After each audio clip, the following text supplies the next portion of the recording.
What's happening, sXephil? I saw your video for you want people to respond to what's the most important moment of their life or most prominent point in their life, and I just want to share with you.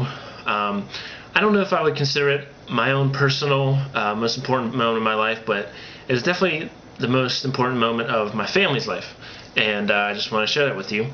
I'm 25 years old right now, and when I was younger, probably I would say 1992, around there, my parents got divorced, and I didn't know how to take it at the time personally. It didn't affect me emotionally as much as I thought it would.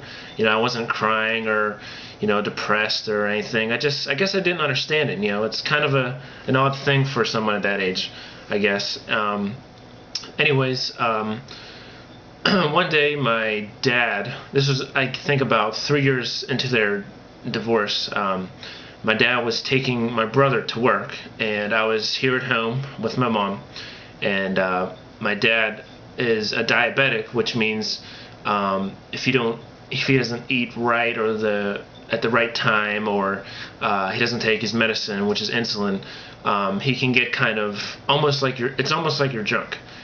You get kind of, you know, groggy and disoriented. You don't know what's going on, and you get sick. And anyways, he was taking my brother to work, and my brother noticed that when he dropped him off, he was acting a little, you know, not himself, but didn't think much of it. Anyways, he dropped my brother off to work, and he was supposed to come straight home, and he didn't. And it was about a half hour passed, and then 45 minutes passed, and more. So my mom and I, you know, started to get worried, and we called places, called my brother's work, and all this stuff, and we started to get worried that, you know, he probably had what's called an insulin reaction, which causes him to be, you know, disoriented and sick and stuff. Anyways, we eventually got in contact with emergency room at a hospital.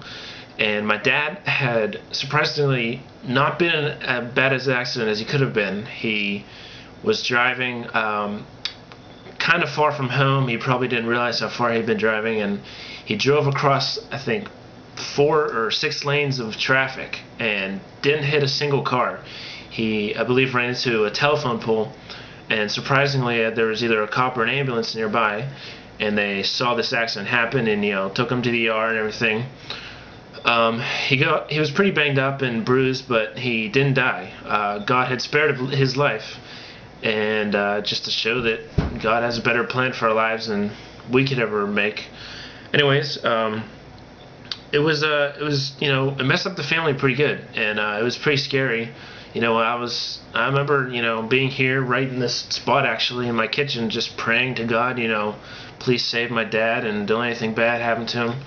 And my brother, he told me later that he was at work just praying to God, you know, I'll change my life, I'll be different, just spare my dad's life and all this stuff. And it was actually this moment that started my parents to actually get back together, and not just with each other but with God, to reconcile their lives to God. And you know, they eventually just recommitted their lives to each other and, to more importantly, to God. And this just started a wave of change in my family and my brothers and my sister. And you know, it wasn't overnight, it wasn't immediate. It took, you know, years of change and certain things to occur in each of our lives personally. And we all slowly got involved with our church, and you know, my brother and I we got into leadership roles within my church. My brother is actually a pastor now. I help out with the church a lot, with the youth, and actually every once in a while I do some videos for them. I'll have to show you some. But anyways, that's probably the most important moment in my family's life so far, and I just want to tell you that I really enjoyed your story, and I thought it was great, and it was really interesting and well done. And you know, I hope you'll never forget that. And everyone else that sees this, you know, just remember, you never know what could happen one day, and if you don't know God, to get to know Him. And that's it. Hope you enjoyed this little story, and I hope it means something to everyone. And I hope to make more videos, and that are not just dramatic and cause a little tear, but I'll give you some funny stuff too. Take it easy, sXephil.